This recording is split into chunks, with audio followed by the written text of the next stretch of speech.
Hey y'all, I'm Dr. Adam Matthews with Matthews Counseling, and every single month we try to offer up some resources around different mental health and behavioral health and relational health topics to help just kind of talk about some of the things that we would talk about in therapy and resources that you can use to help you move forward to have the life that you want. And today we are talking about internal resistance, which we're going to have our wonderful guest, Marcy, talk about. Marcy is one of our incredible therapists. She works with couples and adult individuals.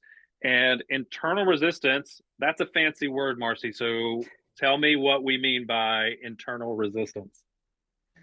Well, basically, the concept is based on the idea that as a living organism, we are comprised of all of these parts, like the artistic part, sad part, Yeah. fearful part. And many times we find ourselves stuck in basically feeling these two polarized parts. Mhm. There's the one that maybe reflects where we want to go, the direction we want to go, and there's the other one that pulls us exactly in the opposite direction. Oh man. I think we all know that feel like that feeling is the feeling of we want something, we want to do something, we want our life to we want to change in some way. And we Yes. find ourselves doing the exact opposite, right? So it's like I want to be skinnier than I am, and then I find myself eating donuts at midnight because that's comforting to me. Or Yes. more often than not, it's Taco Bell for me, or I want to be calmer, for example, in my interactions with my partner, and I end up being more angry and yelling more than I want to, right? That's the idea. Is that the Yes. idea that we're talking about? We're talking about internal resistance. Yes, yes, I love what you said. It's usually around we want to change something, and even topics as like I know I should not be drinking alcohol, or Mhm. and then I have this part that really wants to keep doing that.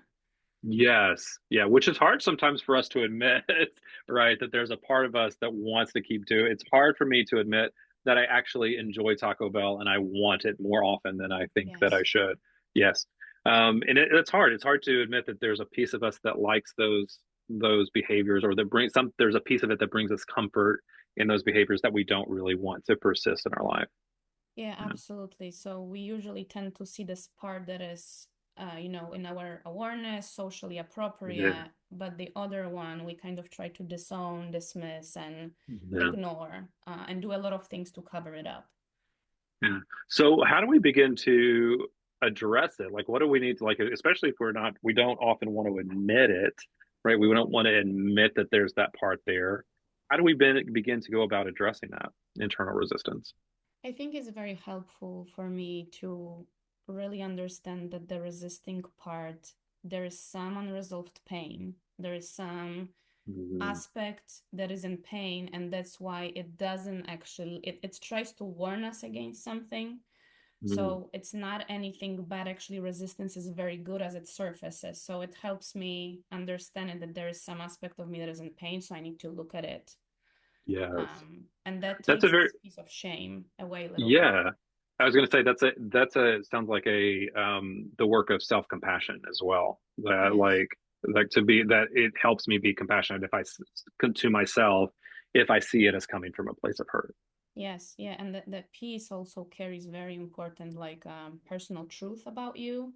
Mhm. So even if it's painful, it still reflects a part that has certain desire or want and need, and we probably should look at it. Yeah. So, okay, so the first step is really kind of seeing it as coming from a place of hurt so that we can begin to Yes, look at it. Yeah. yes, yes. Um, then the second aspect that very often comes up is that we as humans, we usually don't like feeling discomfort. Mhm. So we like feeling excited and we like to feel, the joy, but many times when there's fear, shame, and sadness involved, and this is what the resistance usually the part is feeling, we kind of don't want it at all. Mhm. So we are using a lot of things to numb that pain as it's coming up. Yeah, So because it's so uncomfortable to look at, right? yes, yes. Yeah. I And think I the think there's, important oh, I'm sorry, yeah, go go ahead. on. Oh, I, Just you go. just the important idea, at least for me as a clinician, be open to feeling every single part, every single Yeah. emotion. Yeah. Yeah. Like if it's going to be uncomfortable, the thing that I was going to say was like, we can't shy away from the fact that it's going to be easy to make that change and to look at that internal resistance, right? We have to embrace the fact that it is Yes. going to feel worse before it feels better. It's almost Yes. every change that we want, a substantial or meaningful change that we want to make in life, is it's going to feel worse than it before it feels better. And so we have to be okay with that level of discomfort that it's going to take to kind of move through it. Yes, absolutely. That's very true. So Um, what's the other part? If we begin to actually acknowledge that it's there, we have some self-compassion, that it's coming from a place of hurt, that we haven't really kind of dealt with yet. We begin to be okay with the amount of discomfort that it's going to take to begin to address it. What do we do after that? become super aware again how we try to numb it, like all of these different, like Mm, you say, I'm going to Taco Bell, I'm yeah, ruminating, yeah, I'm whatever, trying to do something, immediately go into problem solving mentality. yes, That's also an exit from that. mm, um and once you have that foundation of I'm welcoming every single emotion, I have an awareness of how I try to numb it, then we really want to just sit and allow this resisting part to, like, we just want to kind of become that part to understand it yeah, deeply. yeah. The the understanding of it and the awareness of it is, I think a lot of people, we talk about kind of sitting with emotion, and we talk about kind of being with yourself, and we use terms like that. And I think sometimes people understand what we're talking about, but as therapists, but sometimes it's a little like it's hard to grasp the idea Yes. that what we're really after is deeper awareness of ourselves and Yes. deeper awareness of what we go through and where that internal resistance is, where that hurt is, what we need. Like that piece, just that awareness of what happens with me is super important. I was talking to somebody the other day where we were talking about how the things that we tend to talk about as therapists, the emotional processes we tend to talk about that people go through, um, most people don't understand that those processes happen within a nanosecond, right? They happen so quickly within us. Like it's just all of a sudden we react and we don't know that we've gone through these thoughts and feelings. Our body has felt something. We've had all of these things that have happened to us that are driving our behavior that we don't always understand fully. And the power of awareness, I think, is super important. Sorry, my phone's ringing there. Does that ring true for you? Yes, and you're so right. That just even in a blog post, like it's so hard to explain it with words what the person has to do because you need to experience it. Like you need to Yes. feel the sensation, you need to feel the emotion, you need to describe it. But it's again, I feel like language is limited a little bit, so Yeah. you want to do it with someone who can lead you there. Mhm. Well, that is the importance of the word. This isn't about the importance of therapy, but it is. I mean, that is what somebody's supposed to help you do. But knowing that, like moving through that into that awareness piece, is vital. And because you were talking about like a lot of those behaviors that, or a lot of the things that are that internal resistance is driving for us, is that we keep those behaviors that numb that awareness, that numb that experience of the Yes. emotions, and that when we are able to have a different experience of ourselves, that's when change becomes really possible in those moments. Yes, beautifully described. Yes, yes. So Excellent. as this as this resisting part just surfaces, asking these questions like, what are you actually trying to protect me from?